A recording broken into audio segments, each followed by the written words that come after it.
Bom dia, seja muito bem-vindo à nossa aula número 1 do nosso módulo de desenvolvimento de programação. Bom, e hoje nós vamos dar início falando de IDE, Integrated Development Environment. E para você entender de IDE, até o final desse vídeo eu vou te mostrar esse equipamento, o multímetro, e o que ele tem a ver com a IDE. Então fique até o final do vídeo que você vai... Já quero que você curte, dê uma força aqui no canal, já compartilha com aquele amigo que está querendo ser desenvolvedor, está querendo trabalhar. Então fica comigo aqui, curte, dá o joinha e se inscreva no canal. Então eu quero deixar bem claro que para você começar a programar, você precisa de um editor de texto ou uma IDE.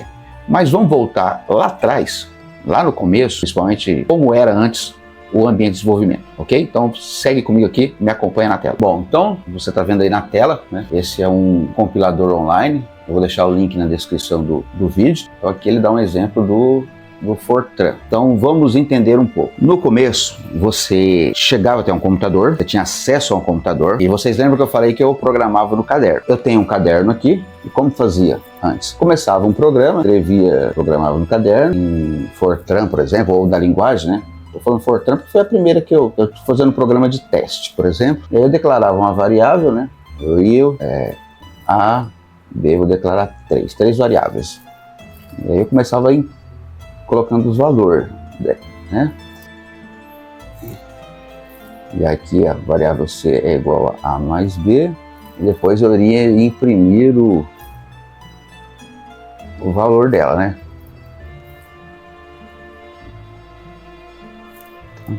E eu finalizava o programa, certo? Então aqui está um código em Python. Eu vou rodar esse código agora no computador. Estão olhando a minha tela aí?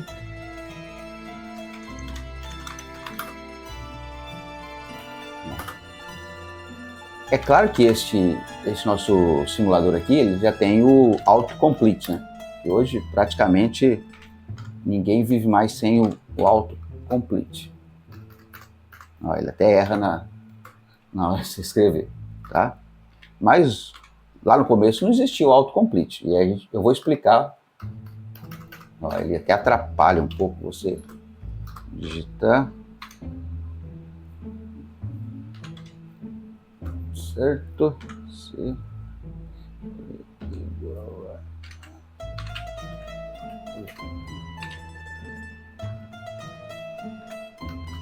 Mas até, no final das contas ele mais atrapalha do que ajuda. E aqui eu printava, né, o valor.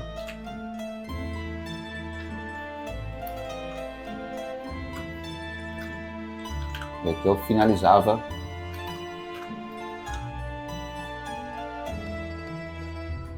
Tá. E agora eu vou rodar o programa. Ele dá a soma aqui embaixo, 30. Ou seja, A mais B 30. Uma forma que você programava. E no caso aqui você usava diretamente o terminal, que é onde você acessava o computador, não tinha ambiente Windows, era um terminal preto, você digitava ali as instruções, tá? Você salvava esse programa num disquete. Salvou um disquete, você tinha um disquete, você guardava o disquete com você. Quando você ia num computador, você introduzia o disquete, iniciava o computador carregava, liberava para você o terminal, e aí você pegava, aí você chamava o programa e executava o programa para fazer a tarefa.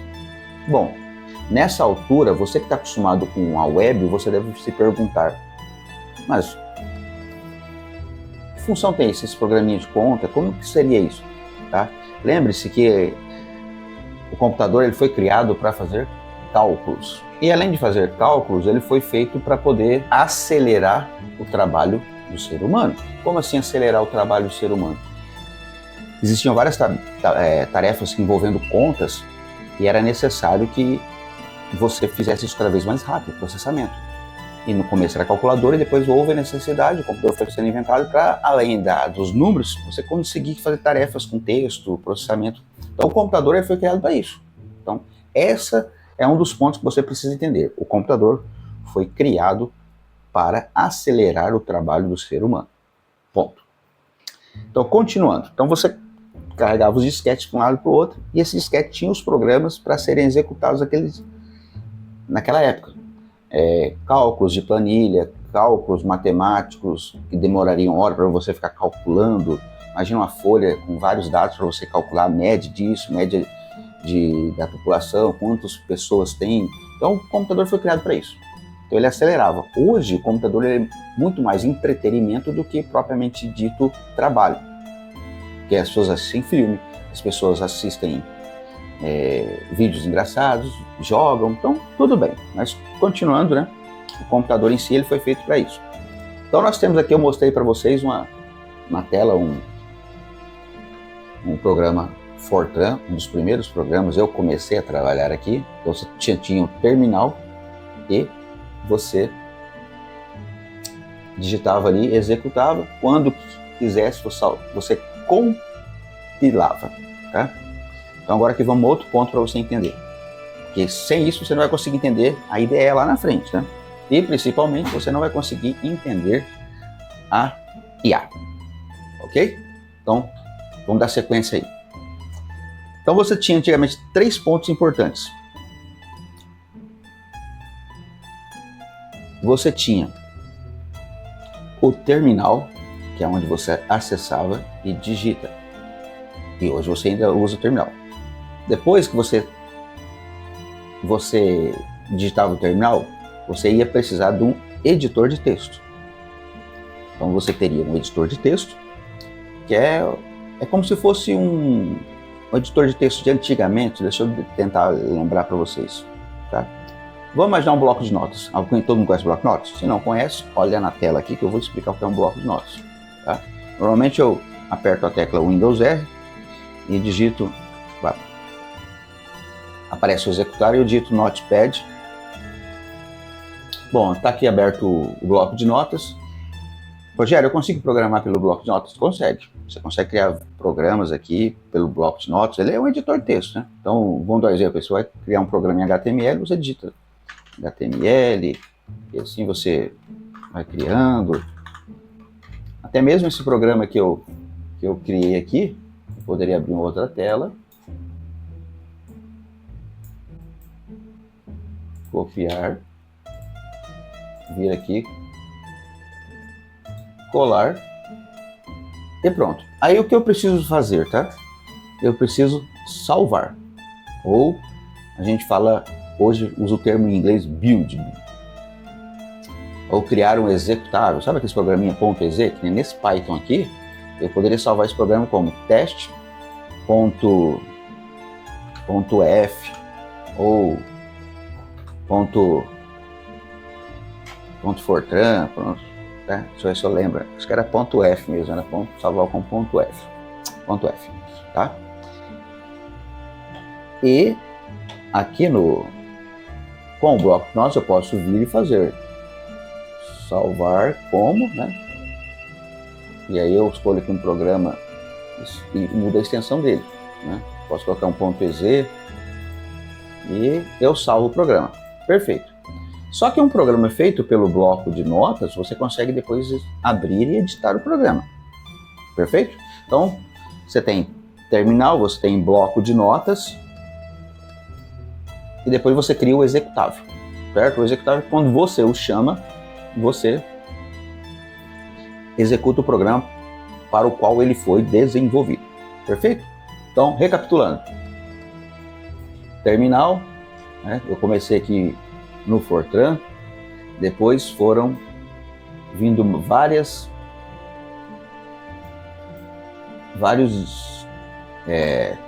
depois foram vindo, depois surgiram editores, tá? Então, voltamos aqui.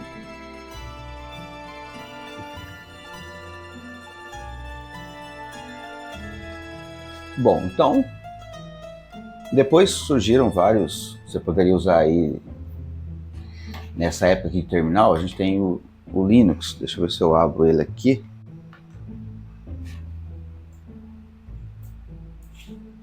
Só um momento.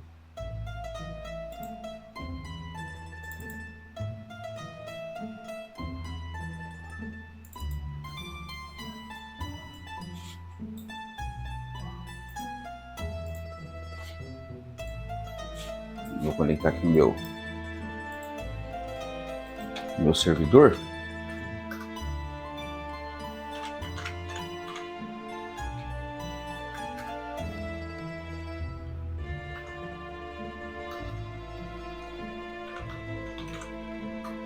Tá, então tivemos aqui você dentro do terminal, tá? Então vou até abrir a tela maior, que é como se eu tivesse um servidor, é como se eu tivesse um computador da época, na verdade, mas é um servidor aqui. Então vou pegar uma pasta aqui, deixa eu dar aula 01, e agora eu vou entrar nesse, tá, então vou listar o que tem dentro, não tem nada, e agora eu vou criar eu poderia criar, por exemplo, tá? Ó, Touch Program 01. Tá. Se eu der um ls agora, eu tenho o Program 01. E como que eu faço para editar? Então eu poderia usar, vamos dar uma olhada aqui se já tem instalado ainda aqui. Nós tivemos o VI, depois tivemos o VIM, que são editores. Tinha também o Nano, são editores. Então, vamos dar uma olhada aqui como é o Vim, tá?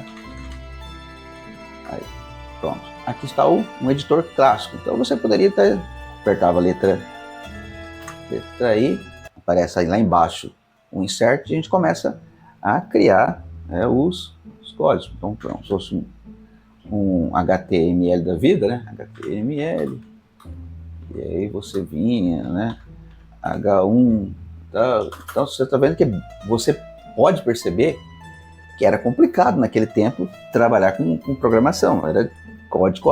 É claro, tá, que hoje os programas são muito mais desenvolvidos, tem muito mais linhas de código, são mais complexos, então é claro que não tem nem como você comparar e pensar. Se eu usasse um editor de texto como esse, e aí para salvar eu apertava a tecla ESC, W, que é o Write and Quit, saiu. E saía. Poderia usar também, deixa eu ver se tem um Nano instalado, para você ver como que é um pouco diferente. Nano. Eu não sei se vai estar instalado aqui. Ah, está instalado. Ó, o Nano já tinha uma interface mais interessante, tá vendo? As mesmas coisas. E lá embaixo ele tem toda uma barra para você salvar, ler. Então eu tenho ali, ó. Aperto a tecla Ctrl para sair aqui, eu dou Ctrl X. Pronto, saiu. Então isso foram os editores nativos, né? Eu dentro do terminal, isso aqui é o terminal, eu dou comandos, dentro do terminal eu conseguia abrir na época editores de texto nativos, ok? Bom, vamos sair desse terminal, vou fechar aqui, vou dar um exit aqui na minha... Pronto. Então agora, advento da criação das interfaces gráficas, foi melhorando. Então nós temos aí surgiu o Notepad.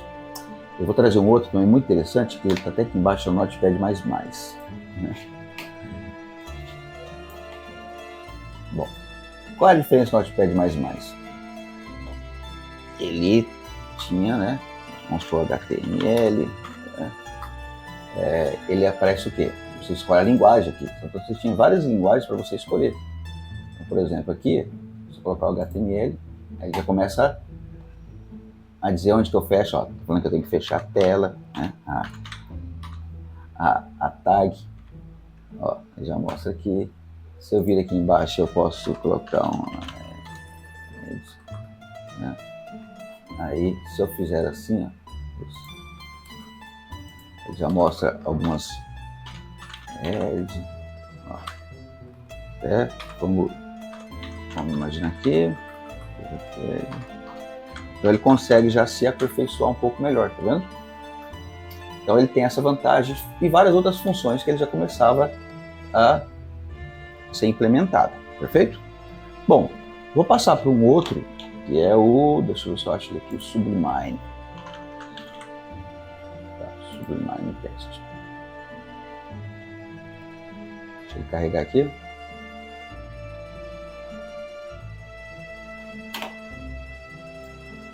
Não, Sublime agora está exigindo registros. Mas o Sublime também é a mesma coisa, tá?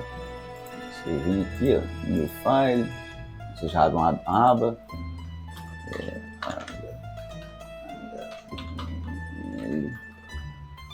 Ele já mostra uma luzinha verde. A luzinha tem um nome isso aqui, que chama Budget Verde. Então você tem várias outras funções, GoTo, ferramentas, comando, palette. Então esses eram os editores, né? E depois você salvava, se você tivesse compilado, você tinha que compilar pelo terminal. Alguns começaram a ter compiladores. Então aí Sublime, pronto. Então você viu que tivemos aí dentro do terminal, se você digitando o comando. Depois nós tivemos, eu mostrei o Notepad já do Windows, Notepad++, Sublime. Agora que começou a aparecer as IDEs, que hoje um programador ele precisa trabalhar numa IDE, um ambiente, no português, ambiente de desenvolvimento integrado. Então vamos começar a explicar um pouco melhor. Para falar de IDE, uma das primeiras IDEs que surgiram, principalmente para trabalho de web, a Adobe lançou o Dreamweaver. Eu não tenho ele instalado aqui, mas eu posso mostrar algumas imagens. Então você fica de olho aqui nas imagens que vai passar do Dreamweaver.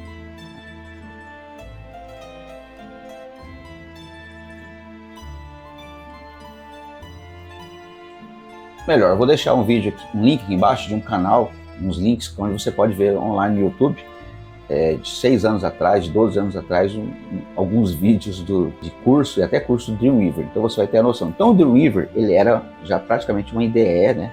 Era um dos primeiros avanços.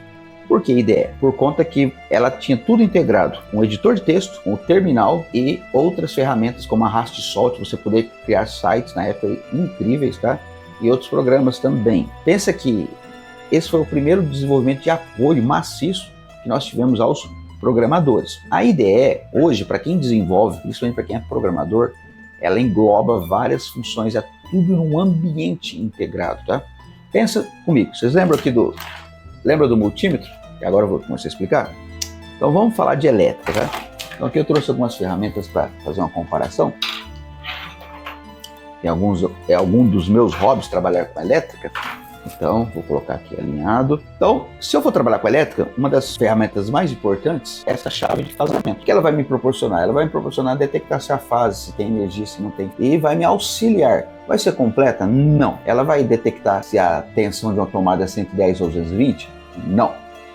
Então, pensa que agora eu tenho essa ferramenta. É claro que ela já vai me indicar a fase e também ela vai me indicar se a tensão é de 110, 220 ou 330. Ela já consegue detectar se tem energia, eletricidade e o valor da tensão nominal dessa eletricidade. Viu só? Começou a melhorar. Falando isso, aproveitando, quebrou aqui. Tá? E aí, por fim, a gente chega no multímetro. Ele vai me detectar tensão elétrica, corrente, resistência, valor nominal, vai trabalhar com a amperagem, resistência, polaridade, vai trabalhar com tensão alternada, tensão contínua. Então, é como se fosse a IDE. Isso é uma IDE, é um ambiente completo. E aí, hoje, como que está as IDEs? Eu vou mostrar uma IDE que eu trabalho, que eu uso, que é o VS Code. Pronto, aqui está o VS Code. Tá? Vou abrir aqui uma pasta Open Folder com alguns dos meus projetos. Eu fiz a agenda aqui, selecionei a pasta. Clico aqui, não tem nenhum projeto, então vamos mudar de... Ele está carregando. Então aqui nós temos uma IDE de desenvolvimento, tá? Um ambiente integrado. Então eu tenho aqui o acesso às pastas, eu tenho já o controle aqui dos containers do Docker. E lembrando, vou iniciar um curso sobre Docker, algo muito importante. Eu vou pegar tela por tela do Docker, comando por comando, como se fosse pegar na sua mão. Vai ser passo a passo, bem devagar, para você dominar o Docker. E comenta aí se você quer um curso completo de VS Code, que eu também posso fazer esse curso. Os meus cursos, normalmente eu falo o quê? Eu venho aqui, explico o que é cada linha, cada coluna, eu venho tudo por tudo. Depois eu venho aqui, explico esse botão, explico essas janelas, cada botãozinho aqui, essa funcionalidade, essa daqui, esse laboratório, isso aqui, a parte de Python, a parte de Git Actions. Eu ensino tudo. Eu vou pegar parte por parte. Então vamos lá. Vocês estão vendo aqui terminal? Então aqui, new terminal, ele já abre um terminal aqui, ó. Já ativou até o Venv aqui. Então ele já, você tem o terminal integrado, então você tem o editor de texto, terminal e você consegue compilar. Hoje em dia, com o advento da IA, você consegue até trabalhar com a IA aqui, ó, tá? Você consegue trabalhar. Esse é um dos meus preferidos, tá? Eu uso ele bastante. E o VS Code é a ferramenta que você vai utilizar para trabalhar. E é a IDE, uma das mais absolutas até o momento. Mas eu creio que como a Microsoft que desenvolveu, ela vai persistir aí na evolução e na melhoria continuada do VS Code, tá bom? Então nós temos também o cursor. Você pode fazer o download dele, tá? O cursor, eu vou até fazer o download para vocês. Na verdade, ele é um fork do próprio VS Code. Então, a cópia dele aqui, vou até fazer.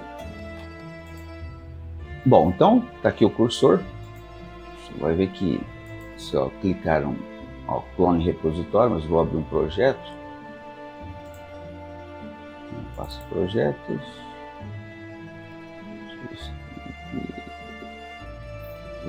Terapia. Se tem alguma coisa. Bom, na verdade eu abri uma pasta e qual é o curso, qual é a pegada aí do cursor? Como eu não tenho nada aqui, deixa eu ver se eu abrir outro. Deixa eu desse lado aqui os arquivos do projeto. Aqui ele já abre o arquivo e aqui ele tem o cursor de IA para você digitar comandos e melhorar o arquivo, tá? Você pode usar o cursor, ele tem a versão paga, ele vai aqui, a versão grátis talvez tenha uns tokens a menos para você conversar com a IA, mas ele é uma IDE de desenvolvimento assistida por IA. É quase igual o padrão aí, todo mundo está seguindo o padrão do VS Code, né? Ficou muito completo, mas eu quero deixar para você, tá? O VS Code, que é um dos principais que nós utilizamos, tá? Que eu utilizo para poder fazer o trabalho de desenvolvimento. Então, essa foi nossa aula inaugural. Então, chegamos no primeiro pilar e a primeira tarefa para você que quer ser um desenvolvedor ou, como dizemos, um programador, né? O primeiro pilar é que você precisa entender bem de uma IDE, trabalhar. E deixa aí nos comentários se você quer que eu faça um curso sobre VS Code. Acho que farei, mas dá uma joinha e me ajuda, tá bom? Vou fazer o curso de Docker, que é outra ferramenta que você precisa conhecer muito bem, tá? Para poder estar trabalhando com programação e desenvolvimento nos dias de hoje. Então eu espero que você tenha gostado desse canal. Comente, envie para aquela pessoa que está querendo ser programador, ou para você que é das antigas, como eu, de repente está um pouco fora do mercado e quer voltar ao mercado, quer se familiarizar com a tendência, com a tecnologia que existe hoje. Então, fica meu abraço para você e até a próxima.